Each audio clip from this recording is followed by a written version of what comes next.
The blood dripped from Vivian Alden's trembling fingers as she pressed the scrap of torn petticoat against her forearm, the crimson stain spreading across the white fabric like a blooming desert rose. It was 1878, and the unforgiving Nevada sun beat down on her shoulders as she sat in the dirt outside Winnemucca's only doctor's office, tears streaming down her dust-covered face.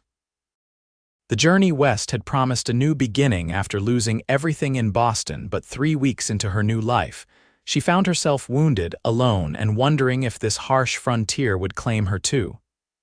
"You're pressing it all wrong," came a deep voice from above her. "You'll make it worse." Vivian looked up, squinting against the sun to see a tall silhouette, broad-shouldered and topped with a wide-brimmed hat. As he stepped closer, the man's features came into focus: weathered skin tanned by years under the open sky, kind eyes the color of whiskey, and a stern mouth currently drawn into a concerned frown. "I'll manage," she said, trying to sound braver than she felt. "Dr. Winters is occupied with the miners from the accident. I can wait." The stranger knelt beside her, his spurs jingling softly. "Let me see," he said, his voice gentler now. His hands were calloused but surprisingly gentle as he took her arm, carefully peeling back the blood-soaked fabric. Vivian winced. The gash ran from just below her elbow halfway to her wrist, the result of a fall from the mercantile's porch when she'd tried to avoid a runaway horse cart. It wasn't deep enough to be life-threatening, but it was certainly ugly. "Name's Gabriel Eastwood," he said as he examined the wound. "Most folks call me Gabe." "Vivian Alden," she replied, fighting back another wave of tears. "School teacher, or at least I'm supposed to be, starting next week." Gabe reached into his saddlebag and produced a small flask and a clean bandana. "This'll sting," he warned before pouring a small amount of whiskey over the wound. Vivian bit her lip to keep from crying out, tasting blood as her teeth broke the skin. "Sorry about that," he said, his eyes genuinely apologetic as he began wrapping the bandana around her arm with practiced efficiency. "Been patching up myself and others for years. No doctor for 50 miles where I run my cattle. Are you a rancher?" Vivian asked, grateful for the distraction from the pain. "Small spread about 15 miles north," he nodded. "Nothing fancy, but it's mine." His fingers worked with surprising dexterity for hands so large. "This needs stitches, Miss Alden. I could do it, but Doc would do a neater job." "Will it scar badly?" she asked, suddenly conscious of her appearance in a way that seemed ridiculous given the circumstances. Gabe paused, studying her face. She knew what he saw: a woman of 24 with auburn hair escaping its pins, green eyes reddened from crying, and freckles scattered across her nose that she'd always considered her worst feature. "It'll heal wrong," he said finally, honest in a way that city men rarely were. "Might not be pretty." To her own surprise, Vivian laughed. "Then I'll love it that way," she said. "It'll be my souvenir of Winnemucca." Something changed in his expression, a softening around the eyes, perhaps. "You're not what I expected from an Eastern schoolteacher." "And what did you expect, Mr. Eastwood? Someone who'd faint at the sight of blood and cry about a ruined dress." "Oh, I did cry," she admitted. "But I've learned that tears don't solve problems. They just make your eyes puffy." A smile broke across his face, transforming it entirely. "Well, Miss Alden, I think Winnemucca might be luckier than it knows." Before she could respond, the doctor's door opened and a miner limped out, arm bandaged and face grim. "Let me help you in," Gabe offered, standing and extending his hand. Vivian took it, feeling the strength in his grip as he carefully pulled her to her feet. The world swam for a moment and she swayed unsteadily. "Whoa there," he said, his arm quickly moving to support her waist. "Blood loss'll do that." "Thank you," she murmured, embarrassed by her weakness but grateful for his steadiness. "Miss Alden," he said as they reached the doctor's door, "I'd be pleased to call on you when you're recovered, perhaps show you around the area." Vivian looked up at him, this stranger who had knelt in the dirt to help her without hesitation. "I'd like that very much, Mr. Eastwood." "Good," he said simply, tipping his hat before helping her through the doorway. I'll find you." And in that moment, with pain throbbing in her arm and dust coating her clothes, Vivian had the strangest feeling that something important had just begun. Dr. Winters was a thin, bespectacled man with nimble fingers and a surprisingly soothing voice. He cleaned Vivian's wound thoroughly before threading a needle with catgut. "That cowboy who brought you in," the doctor remarked as he prepared to stitch. "That's Gabriel Eastwood. Good man. Lost his wife in childbirth 4 years back, both her and the baby. He doesn't come to town much these days." Vivian absorbed this information, feeling a pang of sympathy. "He was very kind to help me." "That's his way," Dr. Winters nodded. "Now this will hurt, but try to keep still." The stitches were indeed painful, but Vivian gritted her teeth and endured. By the time the doctor finished, she was light-headed but proud she hadn't fainted. 23 stitches, he announced. "Keep it clean and dry, come back in 10 days to have them removed, and no heavy lifting or straining with that arm." "Will it affect my ability to teach?" she asked anxiously. "Write on a blackboard. You should be fine by the time school starts next week," he assured her. "Though your penmanship might suffer initially." After paying the doctor with precious coins from her dwindling savings, Vivian made her way back into the harsh sunlight. To her surprise, Gabriel Eastwood was leaning against a hitching post across the street, hat pulled low over his eyes. When he spotted her, he straightened and crossed to meet her. "Thought you might need help getting back to your lodgings," he said, eyes assessing her pallor. "That's very kind, but I'm staying at Mrs. Holloway's boarding house. It's just down the street." "All the same," he insisted, offering his arm, "Doc's work can leave folks a bit unsteady." Vivian hesitated only a moment before placing her good hand in the crook of his elbow. His solid presence was reassuring as they walked the dusty street. "Mrs. Holloway makes the best apple pie in 3 counties, Gabe remarked. "You're in good hands there." "She's been very welcoming," Vivian agreed, "though I think she's disappointed I'm not a potential bride for her son." Gabe chuckled. "Timothy Holloway, he's sweet on the banker's daughter, has been for years." "Well, that explains his lack of interest. I was beginning to worry about my charms." They reached the neat white 2-story boarding house with its small front porch adorned with potted geraniums. Gabe helped her up the steps, then removed his hat, revealing dark hair with a slight wave. "Miss Alden, would Saturday be too soon to call on you?" he asked, turning the hat in his hands. "I could show you the surroundings if you're feeling up to a short ride." Vivian studied him in the clear light. He was older than she'd first thought, perhaps in his mid-30s, with fine lines around his eyes and a few strands of silver at his temples. There was something undeniably appealing about his direct gaze and quiet strength. "Saturday would be lovely, Mr. Eastwood, though I must warn you it's been years since I've been on horseback." "I've got a gentle mare who'll treat you right," he promised. 2 o'clock. 2 o'clock, she confirmed. With a nod and a small smile, he replaced his hat and descended the steps. Vivian watched him mount a handsome chestnut gelding and ride away, his straight back and easy seat in the saddle speaking of a lifetime spent on horseback. Only after he'd disappeared from view did she realize she was still standing on the porch, smiling. Mrs. Holloway, a plump woman with kind eyes and perpetually flower-dusted hands, fussed over Vivian's injury and insisted she rest while bringing her hot tea and fresh bread with butter. "Gabriel Eastwood escorted you home?" she asked, eyes twinkling with interest as she poured the tea. "Now that's a surprise. He barely speaks 3 words when he comes to town for supplies." "He was very helpful," Vivian said carefully, "and quite a gentleman." "Oh, he was raised right, that one. His father had one of the first ranches in these parts. Gabe took it over when the old man passed about 10 years back, built it up nice." Mrs. Holloway sat on the edge of the bed. "His wife, Caroline, was a lovely thing, delicate. Some folks weren't surprised when the childbirth took her, said she was too fine-boned for frontier life." "That's terrible," Vivian murmured. It broke him for a while, threw himself into the ranch work. Some thought he might drink himself to death that first year, but he pulled through. Mrs. Holloway patted Vivian's hand. He's a good man, just careful with his heart now. Vivian nodded, understanding the gentle warning. He's offered to show me around on Saturday. Has he now? Mrs. Holloway's eyebrows rose. Well, that's the most interest he's shown in anything besides cattle in 4 years. The days until Saturday crawled by. Vivian occupied herself with preparing lessons for her future students and exploring Winnemucca's modest offerings: a general store, bank, 2 saloons, a small church, and a Chinese laundry.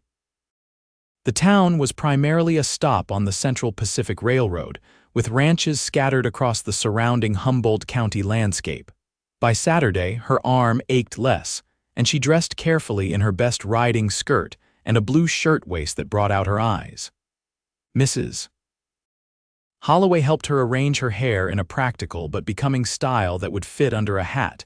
Precisely at 2 o'clock, hoofbeats announced Gabriel's arrival. When Vivian stepped onto the porch, she was struck by the transformation in his appearance. His dark hair was freshly trimmed, his face clean-shaven, and he wore a crisp white shirt under his leather vest. "Miss Alden," he greeted her, removing his hat. "You're looking well." "Thank you, Mr. Eastwood. I feel much improved." He helped her mount the promised mare, a dapple gray with gentle eyes, taking care not to jar her injured arm. His hands were strong and sure at her waist, lifting her as if she weighed nothing. "This is Daisy," he said, adjusting the stirrups for her. "She'll take good care of you." They rode at a leisurely pace, Gabe pointing out landmarks and sharing stories of the area. He showed her where the Humboldt River wound through the valley, explained which mountains marked the horizon, and identified ranches by their owners' names. "And over there," he said, pointing to a ridge in the distance, "that's the northern edge of my place. Eastwood Ranch, not the biggest spread, but the water's reliable and the grass is sweet." "How many cattle do you run?" Vivian asked, genuinely interested. "About 500 head. Employ 4 hands year-round, more during roundup." He glanced at her. "Never thought I'd be discussing cattle with a schoolteacher." "My father was a businessman," she explained. "He believed his daughters should understand commerce. Before he lost everything in the panic of '73, we had investments in several ventures, including a small cattle operation in western Massachusetts." Gabe looked impressed. "Most women I've known would fall asleep at such talk." "Well, I find it fascinating how people make their way in the world." She adjusted her position in the saddle, wincing slightly as her arm twinged. "Though I must admit, teaching has always been my passion." "We need good teachers out here," he said seriously. "Children grow up hard and fast on the frontier. Education gives them choices." They stopped by a small stream to rest the horses and enjoy the simple picnic. Gabe had packed sourdough bread, cold chicken, apples, and a jug of cool cider. Sitting on a blanket spread over the grass, Vivian found herself relaxing in Gabe's company. He was a good listener, asking thoughtful questions about her life in Boston and her journey west. "What made you choose Winnemucca?" he asked as they shared an apple. "It's hardly the most civilized stop on the railroad." "Necessity," she admitted. "After my parents died, influenza took them both within a week of each other. I discovered my father's finances were in worse shape than anyone knew. The house, the furnishings, even my mother's jewelry, everything had to be sold to pay the creditors." "I'm sorry," he said quietly. "My older sister had married well and moved to California. She offered to take me in, but—" Vivian hesitated. Her husband made it clear I would be expected to serve as unpaid governess to their children while seeking a suitable marriage as quickly as possible. And that didn't appeal. I wanted to stand on my own 2 feet. The school board here was desperate enough to hire me based solely on letters of recommendation. The salary is modest, but it's mine. I'll have a small cottage behind the schoolhouse and independence." Gabe nodded slowly. "Independence matters to you." "It does. My father always encouraged self-reliance even as society preached dependence for women." She brushed crumbs from her skirt. "What about you? Have you always wanted to be a rancher?" A smile ghosted across his face. "I was riding before I could walk." My father put me on my first pony at age 3, handed me my first calf branding iron at 8. I never considered any other life. His expression grew more serious. Though after Caroline died, I sometimes wondered if I should sell up, move somewhere else, start fresh. What stopped you? He looked out across the landscape, the late afternoon sun gilding the sagebrush and distant mountains. This land gets in your blood, and running seemed like betraying her memory somehow. Vivian studied his profile, seeing the grief still etched in the lines of his face. I think starting fresh doesn't necessarily mean forgetting. His eyes met hers, something vulnerable flickering in their depths before he nodded once. Maybe you're right. On the ride back to town, they fell into comfortable conversation about books they'd read, music they enjoyed, and the upcoming harvest festival that would mark the end of summer. I hope you'll save me a dance, Gabe said as they approached Mrs. Holloway's. Fair warning, I'm not particularly graceful, but I know the steps. I'd be delighted, Vivian replied, feeling a pleasant warmth at the prospect. He helped her dismount, his hands lingering perhaps a moment longer than necessary at her waist. How's the arm feeling? Better every day, she assured him. Dr. Winters says the stitches can come out next week. Good, he hesitated. Would you allow me to call on you again, perhaps for Sunday dinner after church tomorrow? Vivian smiled. I would like that very much.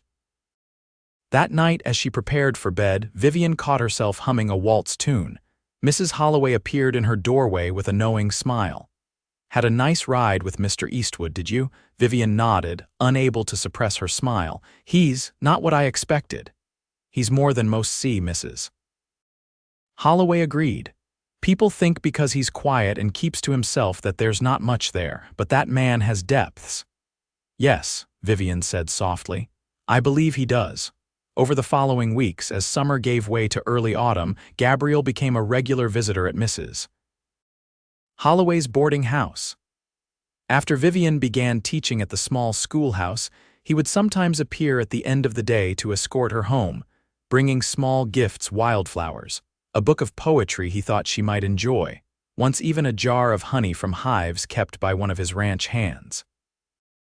The school had 27 pupils ranging from 6 to 16 years of age, and despite the challenges of teaching multiple grades simultaneously, Vivian found she loved the work. The children were eager to learn, their parents appreciative of her efforts, and the little cottage behind the schoolhouse became a cozy haven. Gabriel attended the school's first parents' meeting, standing quietly at the back of the room though he had no children enrolled.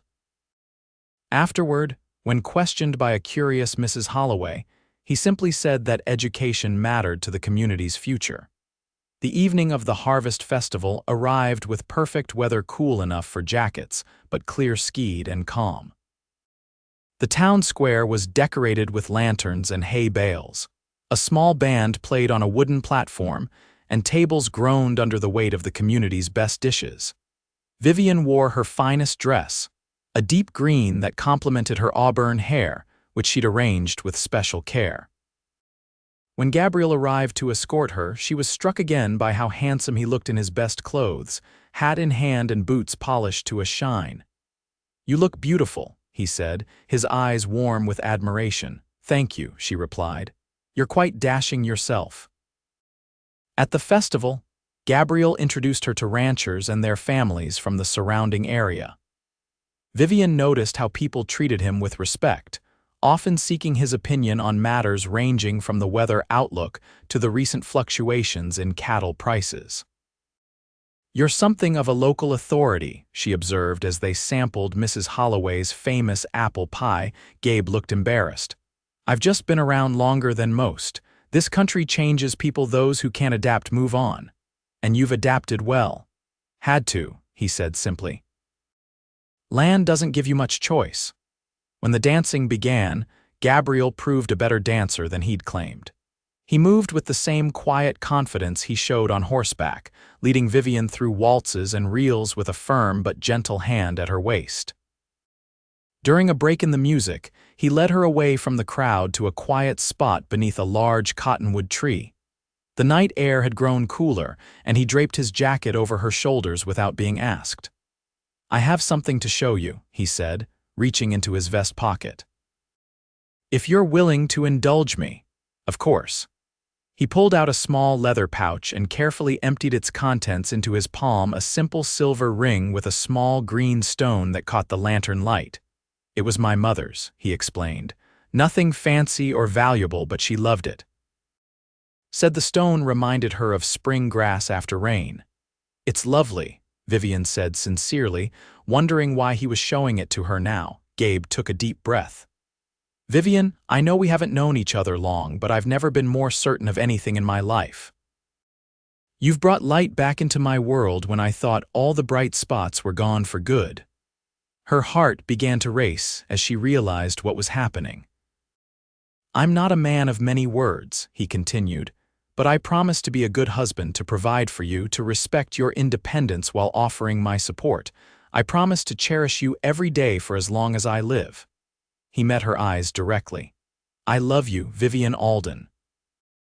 Would you do me the honor of becoming my wife?" Vivian felt tears spring to her eyes. In the months she'd known Gabriel, she'd come to admire his integrity, his quiet strength, his kindness. She'd found herself thinking of him during quiet moments at the schoolhouse, looking forward to his visits, missing him when ranch work kept him away.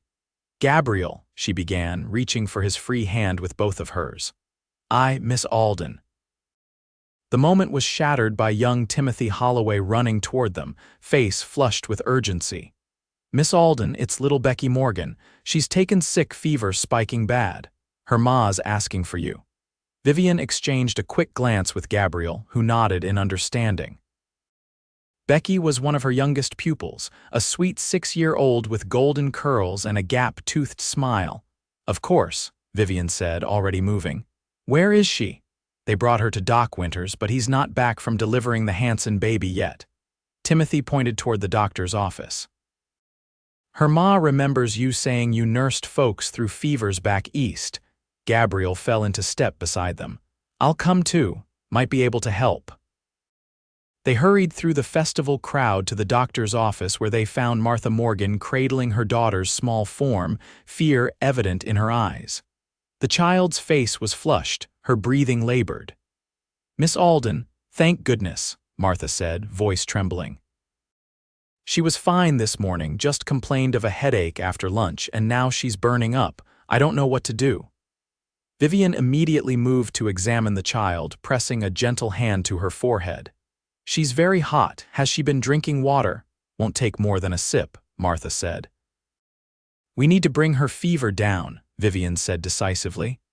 "Cold compresses, and we should try to get some willow bark tea into her if possible." Gabriel was already moving. "I'll get cold water and cloths." "Check the doctor's cabinet for willow bark," Vivian called after him. "And mint if he has it." For the next several hours, Vivian, Gabriel, and Martha worked together to tend to Becky. Gabriel revealed a knowledge of herbs that surprised Vivian, explaining that ranch life had taught him basic healing when doctors weren't available. "My foreman's wife is Paiute," he explained as he prepared the willow bark tea with practiced hands. "She's taught me a few things over the years." By the time Dr. Winters returned, exhausted from the difficult delivery, Becky's fever had come down slightly, though she was still very ill. "Looks like you've done everything right," the doctor said after examining the child. "Could be influenza starting or maybe scarlet fever, though I don't see a rash yet."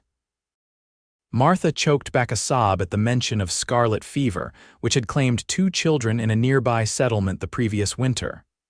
"Let's not borrow trouble," Dr. Winters said kindly. "We'll keep watch through the night. Miss Alden, Mr. Eastwood, you should get some rest. I'll take over now." Gabriel shook his head. "I'll stay. Martha needs support and you look dead on your feet, Doc." Vivian nodded her agreement. "I'll stay too." The doctor looked between them, too tired to argue. "Very well. I'll grab a few hours' sleep in the back room. Wake me if her fever spikes again or if a rash appears." Through the long night, Vivian and Gabriel took turns applying fresh, cool compresses and coaxing sips of water and medicinal tea into the child. Martha finally succumbed to exhaustion around midnight, falling asleep in a chair beside her daughter. In the quiet hours before dawn, as they sat side by side keeping vigil, Gabriel reached for Vivian's hand. "You never answered my question," he said softly. Vivian looked down at their intertwined fingers. It didn't seem the right moment with everything happening. "I'm not sure there are right moments out here," he said. "Just life coming at you faster than you can plan for it." She met his eyes in the dim lamplight. "Yes, Gabriel Eastwood." "I will marry you. I love you too." The smile that transformed his face was like sunrise breaking over the mountains. He leaned forward and kissed her gently, a promise of tenderness to come. "When?" he asked simply. "Let's wait until Becky is well," Vivian replied. "It seems wrong to celebrate while she's ill," he nodded, understanding as always. Becky's fever broke just after dawn, and by mid-morning she was awake and asking for water. Dr. Winters pronounced her on the mend, a severe inflammation but not scarlet fever as feared. The news of Gabriel and Vivian's engagement spread quickly through Winnemucca. Mrs. Holloway insisted on hosting a small celebration dinner the following Sunday, though Vivian was concerned about maintaining propriety. "I'm the school teacher," she reminded Gabriel as they walked along the river one evening. "I should set an example." "You're also a grown woman making a respectable marriage," he countered. "Besides, folks out here are practical. They care more about character than rigid rules."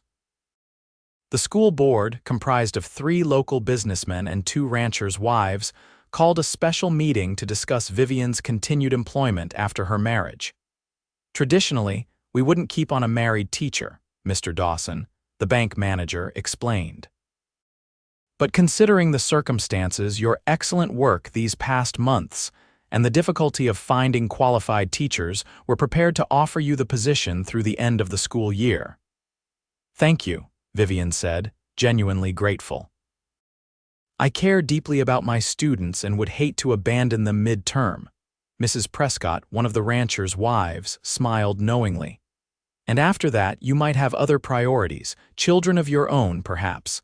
Vivian felt herself blush but didn't contradict the assumption. The thought of children with Gabriel was both thrilling and terrifying, particularly given what had happened to his first wife. When she shared the board's decision with Gabriel later that evening on Mrs. Holloway's porch, he seemed pleased but unsurprised. "They'd be fools to let you go," he said. "And whatever else they might be, the folks on that board aren't fools." "It means I'll need to ride to town daily from the ranch," Vivian mused, "at least until summer." "We'll make it work," he assured her. "The cottage behind the school could serve as a place for you to stay when weather's bad. And I can arrange my schedule to ride in with you most days." His thoughtfulness warmed her heart. "You've considered everything, haven't you?" "I want to make this as easy as possible for you," he said simply. "Your work matters." Vivian reached for his hand. "Have I told you today that I love you?" "No," he smiled. "But I never tire of hearing it." They set the wedding date for 3 weeks hence, enough time for Vivian to prepare and for Gabriel to finish the most pressing ranch work before winter set in. Mrs. Holloway and several of the mothers of Vivian's students took charge of arrangements, insisting that the schoolteacher deserved a proper celebration. The night before her wedding, Vivian sat brushing her hair at the vanity in her boarding house room when Mrs. Holloway knocked softly at the door. "May I come in, dear?" she asked, bearing a steaming cup of tea. "Thought you might need this to help you sleep. Big day tomorrow." "Thank you," Vivian said gratefully, accepting the cup. "I am rather nervous."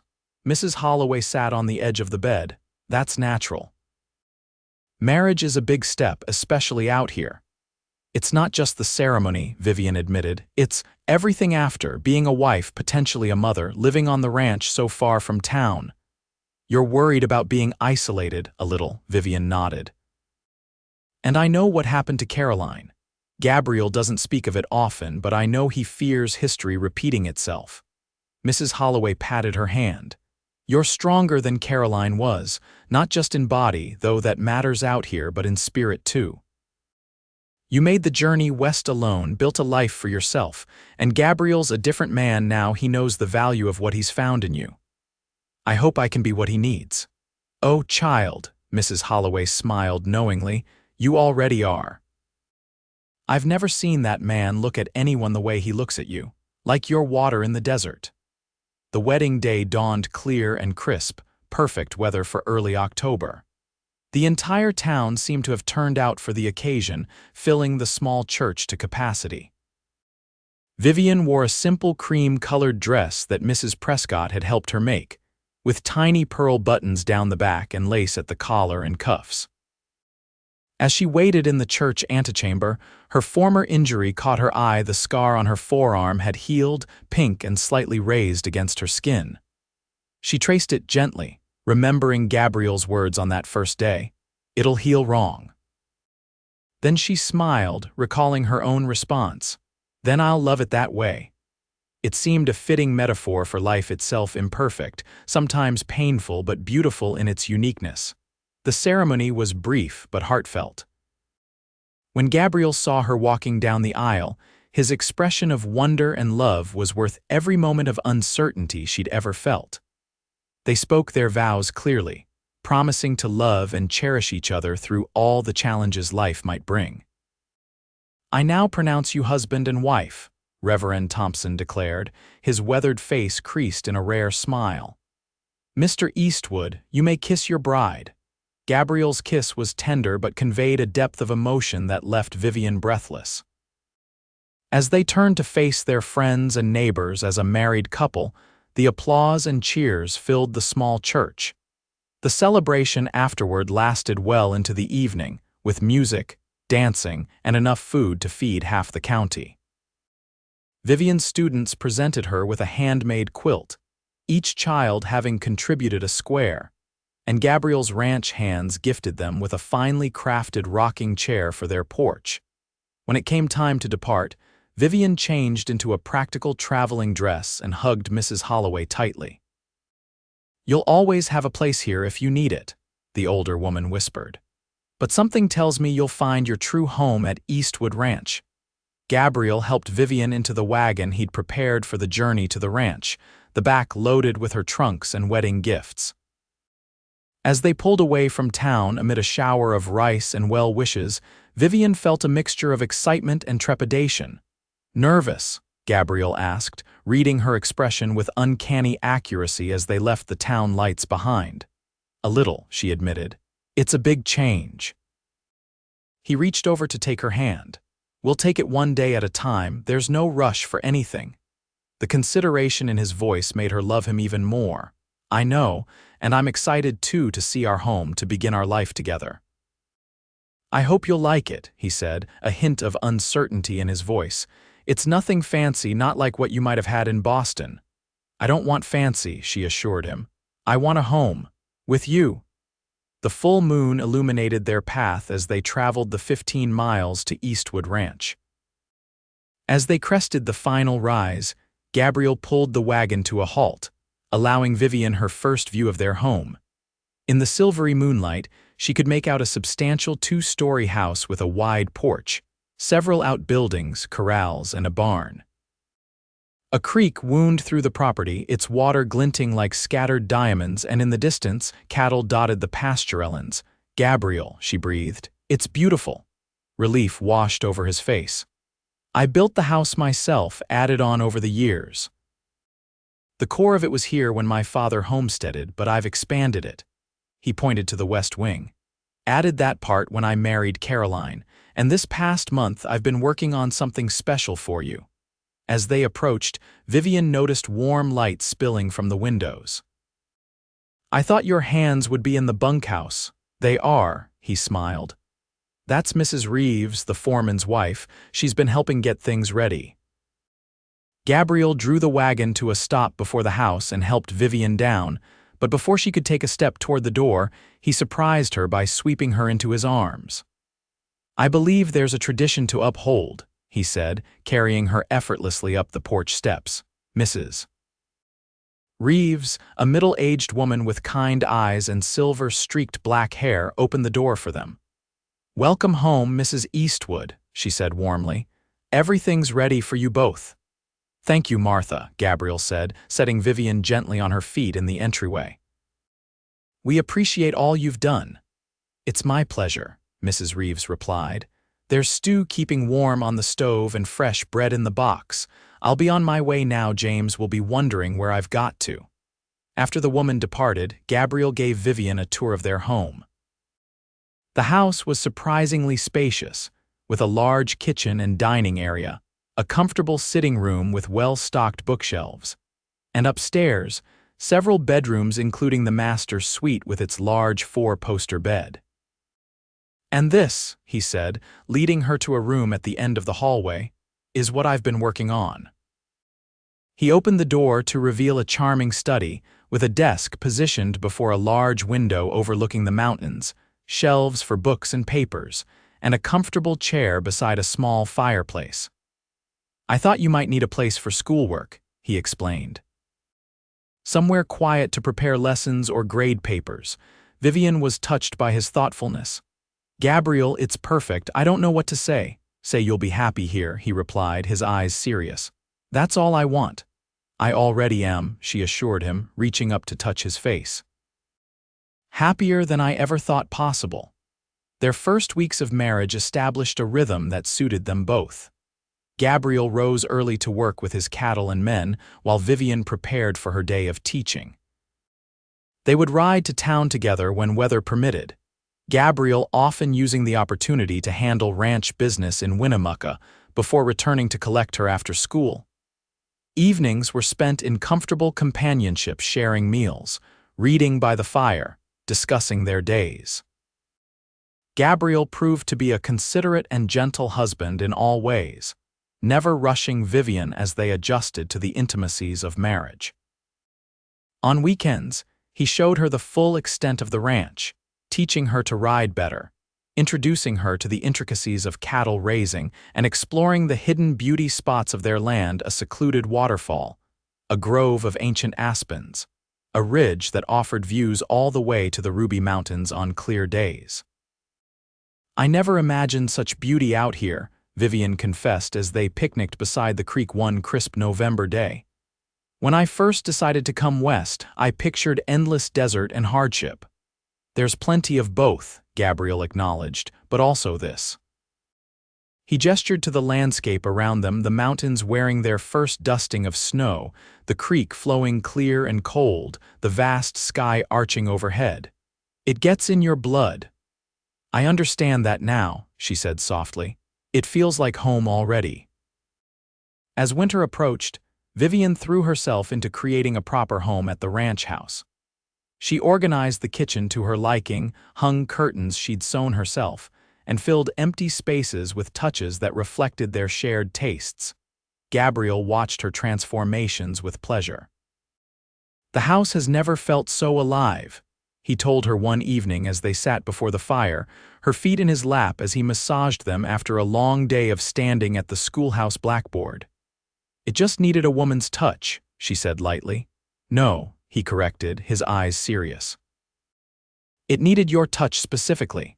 This was a house where I existed. You've made it a home where we live."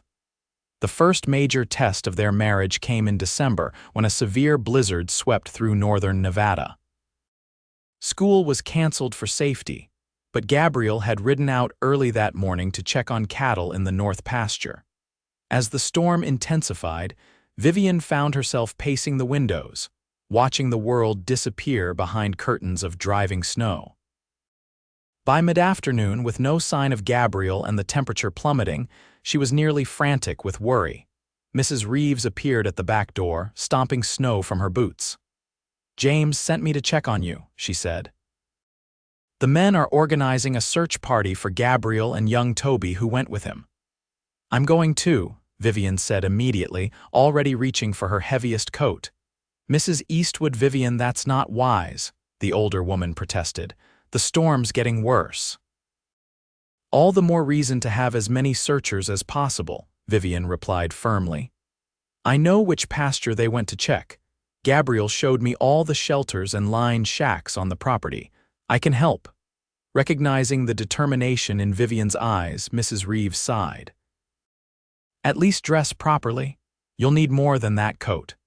Together they assembled appropriate gear: wool layers, heavy boots, oilskin slickers, gloves, and scarves.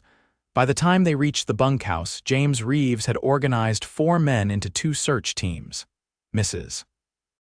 Eastwood, he began, clearly uncomfortable with her presence. "I'm coming, Mr. Reeves," she said in the same tone she used with unruly students. "I know this land now, and I know my husband's habits. Where would he most likely seek shelter if caught in this?" The foreman considered her for a moment, then nodded reluctantly. "The old line shack by Coyote Ridge would be closest to where they were heading." "Then that's where I'll go." "Not alone," James insisted. "Miguel, you'll accompany Mrs. Eastwood." The young Mexican vaquero nodded respectfully. "Yes, sir, we will find El Patron." The search was brutal. The wind drove snow and ice into their faces, visibility reduced to mere yards at times. Miguel proved a capable guide, keeping them oriented despite the whiteout conditions. After 2 hours of grueling riding, they spotted smoke rising faintly through the storm the line shack's chimney. Vivian's heart leaped with hope. "There!" she shouted over the wind, pointing. They urged their horses forward, reaching the small wooden structure as daylight was fading. Vivian practically fell from her saddle in her haste, stumbling through snow drifts to the door. Inside, they found Gabriel and young Toby. The boy was wrapped in blankets near the small stove, but Gabriel was clearly in distress, his face pale with pain, his left leg stretched awkwardly before him.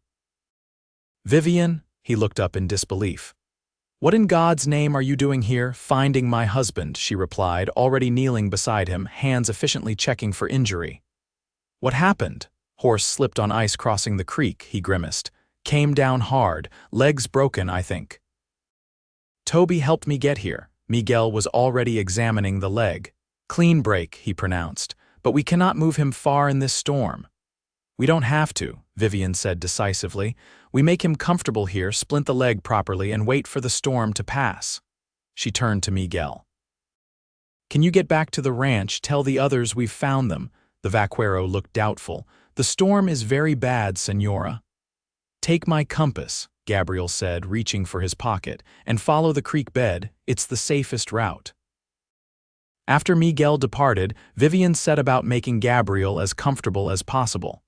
She found a first aid kit in the shack's supplies, using it and strips torn from a spare blanket to splint his leg more effectively. "You shouldn't have come," Gabriel said as she worked. "Too dangerous." "And you shouldn't have broken your leg," she retorted, "but here we are." A hint of a smile touched his lips despite the pain. "You're something else, Vivian Eastwood." "I'm your wife," she said simply. "Where else would I be?" They spent 2 days in the line shack while the blizzard raged. Toby proved invaluable, venturing out to care for the horses and bring in firewood despite his own exhaustion. Vivian kept the fire burning, prepared simple meals from the shack's emergency supplies, and tended to Gabriel's injury. On the morning of the 3rd day, the storm finally abated. By noon, James Reeves arrived with a sled rigged to transport Gabriel safely back to the ranch house. "You've got yourself quite a woman, boss," the foreman remarked as they prepared for the journey. "Wouldn't take no for an answer about joining the search." Gabriel looked at Vivian, who was efficiently packing their few belongings. "I know," he said softly. "Believe me, I know." The journey back to the ranch was slow and painful for Gabriel. Dr. Winters was summoned from town to properly set the broken leg, confirming that it would heal but that Gabriel would be confined to bed or a chair for at least 6 weeks. "It's a clean break," the doctor assured them, "but a bad one. No weight on it at all for a month, minimal for 2 weeks after that, and then we'll see." Gabriel took the news stoically, but Vivian could see the frustration in his eyes. Running a cattle ranch was physical work, and being incapacitated during winter would place extra burden on his men. That night after the doctor had departed, Gabriel finally voiced his concerns. "This couldn't have come at a worse time.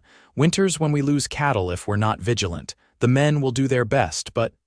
James knows what needs doing, Vivian reminded him, and I can help too. Between teaching duties, at least, Gabriel shook his head. This isn't what you signed up for when you married me, isn't it? She challenged gently. I believe the vows mentioned something about sickness and health, better or worse. Vivian, Gabriel, she interrupted, sitting on the edge of their bed and taking his hand. I didn't marry you because I thought life would be easy. I married you because I love you and want to build a life with you, all of it, the good and the difficult. He searched her face. You're remarkable, you know that. I'm practical, she corrected with a small smile. Now, let's make a plan for how to manage while you heal. Over the following weeks, Vivian proved her resilience and capability many times over.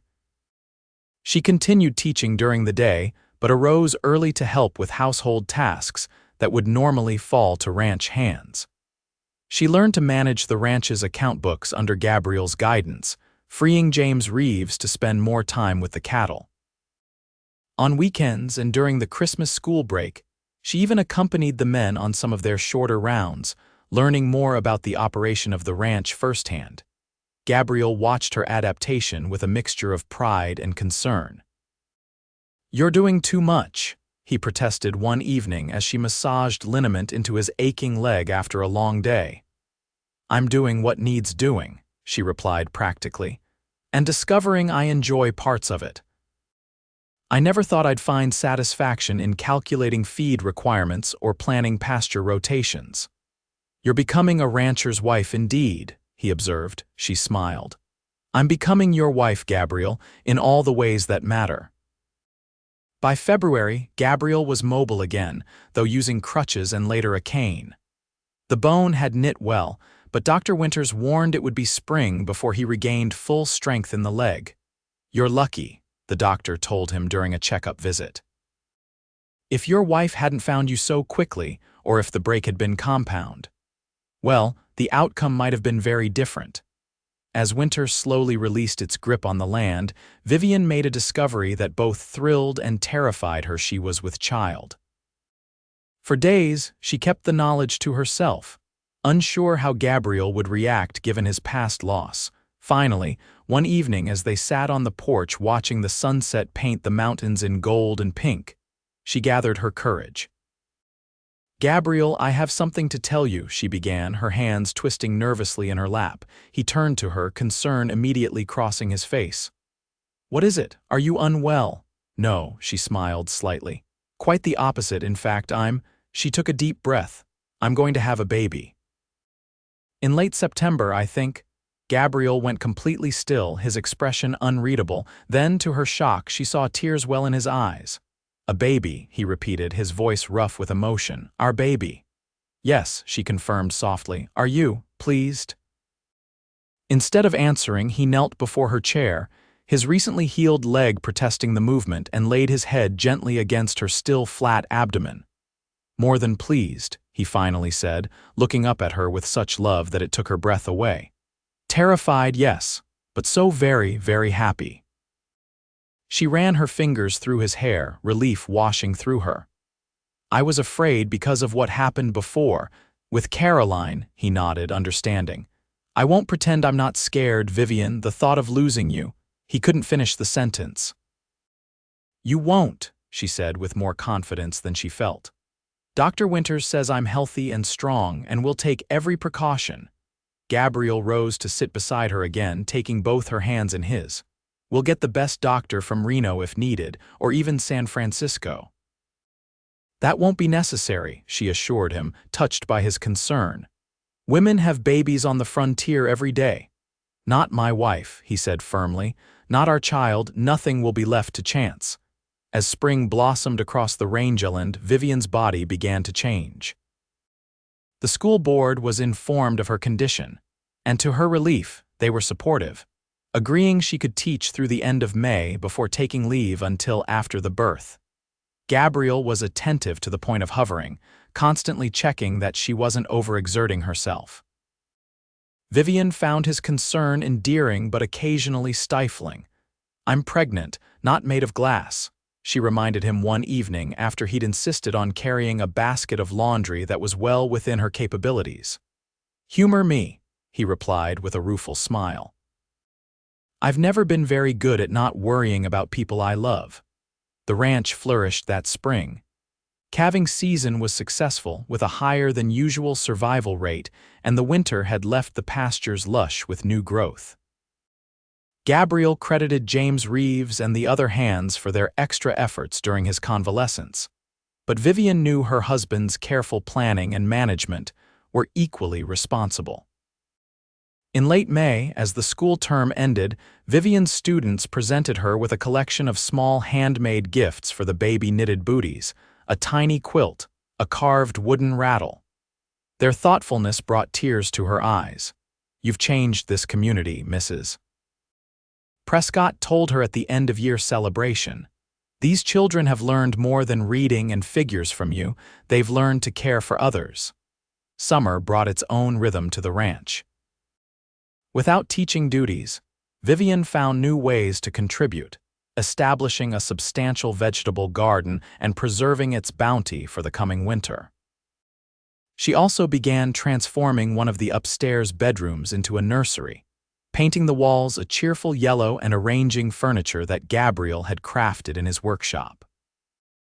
As her pregnancy advanced, she found herself drawn to the scar on her arm, often tracing its raised line while lost in thought. It had indeed healed wrong, as Gabriel had predicted that first day, not smooth and faded but distinctly visible, a permanent reminder of their first meeting. "What are you thinking about?" Gabriel asked one evening, finding her in this contemplative pose by the bedroom window. "About how things that seem broken can become treasured," she replied, showing him the scar. "Remember what you said when we met, that it would heal wrong." A slow smile spread across his face. "And you said you'd love it that way." "I do," she confirmed. "It's part of my story now, our story." He placed his large hand over her rounded belly where their child grew stronger each day. "Our story has many chapters yet to come." "I hope so," she whispered, covering his hand with her own. As September approached, preparations for the birth intensified. Gabriel insisted on bringing Mrs. Reeves to stay at the main house, her experience with midwifery a comfort to them both. Dr. Winters promised to attend if possible, though fall roundup meant many of the ranchers would be far from town when needed. Vivian found herself growing more reflective as her time approached. One warm evening, unable to find a comfortable position for sleep, she wandered onto the porch where Gabriel sat keeping informal watch. "Can't sleep?" he asked, making room for her on the wide bench. "Your child is practicing for cattle drives," she said wryly, placing his hand where the baby kicked energetically. "All hooves tonight." They sat in comfortable silence for a time, listening to the night sounds of the ranch, distant lowing of cattle, the soft hoot of an owl, the gentle creak of the windmill. "Are you happy, Vivian?" Gabriel asked suddenly. "With this life, with me?" She turned to study his face in the moonlight, surprised by the question. "More than I ever thought possible," she answered honestly. "Why do you ask?" He shrugged slightly. "Sometimes I wonder if you miss teaching or town life, if you regret tying yourself to this place, to me." "Gabriel Eastwood," she said firmly, taking his face between her hands. "Listen carefully. I have never, not for one moment, regretted marrying you. This land, this life, it suits me in ways I never imagined, and you—" Her voice softened. "You are the best man I've ever known." The baby chose that moment to deliver a particularly enthusiastic kick, making them both laugh. "See," Vivian smiled. "Even your child agrees with me." Labor began 3 days later in the gentle transition between night and dawn. Vivian woke to a cramping sensation and the realization that her waters had broken. She touched Gabriel's shoulder, waking him instantly. "It's time," she said simply. What followed were 18 hours of the hardest work Vivian had ever done. Mrs. Reeves proved invaluable, her calm competence a steadying influence. Gabriel refused to leave, holding Vivian's hand, wiping her brow, offering encouragement when her strength flagged. "You can do this," he told her repeatedly. You're the strongest person I know." As the sun set on that September day, their son entered the world with a lusty cry that brought tears to Gabriel's eyes. Mrs. Reeves cleaned and swaddled the infant before placing him in Vivian's arms. "He's perfect," Vivian whispered, counting tiny fingers and toes. The baby had a shock of dark hair like his father's, and when he briefly opened them, eyes that promised to be as green as his mother's. Gabriel sat on the edge of the bed, one arm around Vivian's shoulders, the other gently stroking his son's cheek with a single finger. "Thank you," he said, his voice rough with emotion. "For him, for everything." They named him Thomas James Eastwood Thomas for Vivian's father, James for the foreman who had become more friend than employee over the difficult winter. The first weeks of parenthood were a blur of exhaustion and wonder. Thomas proved to have healthy lungs and a determined personality, making his needs known with impressive volume. Gabriel took to fatherhood with unexpected ease, pacing the floor with his son in the small hours, changing soiled diapers without complaint, watching in fascination as the baby grew and changed daily. "He has your expression when he's thinking," Vivian observed one morning as Gabriel held the baby up to the window, showing him the sunrise. "Poor child," Gabriel laughed. "Let's hope he has your brains and my ability to track strays." "And neither of our stubbornness," Vivian added wryly. By Thomas's first Christmas, life had settled into a new pattern. Vivian had decided not to return to teaching immediately, wanting to focus on her son's early years. The school board reluctantly accepted her resignation, but made her promise to consider returning when Thomas was older. The holiday was celebrated with a gathering that included the ranch hands and their families, the Reeves, and several neighbors who would otherwise have been alone. The house rang with laughter, music, and the occasional indignant wail from Thomas when overwhelmed by the attention. Gabriel presented Vivian with a locket containing a tiny portrait of their son on one side and a lock of his dark hair on the other. She gave Gabriel a finely bound journal in which she'd been recording the daily events of Thomas's life. "So he'll know his story from the beginning," she explained. "How wanted and loved he is." As midnight approached and their guests departed, Gabriel and Vivian stood on the porch, their son sleeping against his father's shoulder. The night was clear, stars scattered like diamonds across the velvet sky. "It's been quite a year," Gabriel observed, his breath forming clouds in the cold air. Vivian nodded, tucking herself against his side. "From schoolteacher to rancher's wife and mother. Sometimes I can hardly believe it myself." "Any regrets?" he asked, echoing his question from months before. She smiled up at him, reaching to trace the strong line of his jaw. "Only that it took me 24 years to find you." "Well, Mrs. Eastwood," he said, leaning down to kiss her, "we have the rest of our lives to make up for lost time." As they turned to enter their home, Vivian caught a glimpse of her reflection in the window glass. The woman looking back at her was changed from the one who had arrived in Winnemucca over a year ago. Her face was the same, perhaps a bit fuller, but her eyes held a confidence and contentment that had been missing before. Her sleeve had ridden up slightly, revealing the scar on her forearm, the first link in the chain of events that had led her here. It had indeed healed wrong, but as she had promised that day, she loved it that way. Like life itself, it was imperfect, marked by unexpected turns and occasional pain, but ultimately beautiful in its uniqueness. Gabriel secured the door behind them, and together they carried their sleeping son upstairs to the nursery. Tomorrow would bring new challenges, as each day did, but they would face them together, the schoolteacher who had journeyed west seeking independence, and the rancher who had opened his wounded heart to love again. Outside, a light snow began to fall, blanketing Eastwood Ranch in pristine white, while inside, a family slept peacefully under the same roof. Broken pieces healed stronger at the joining.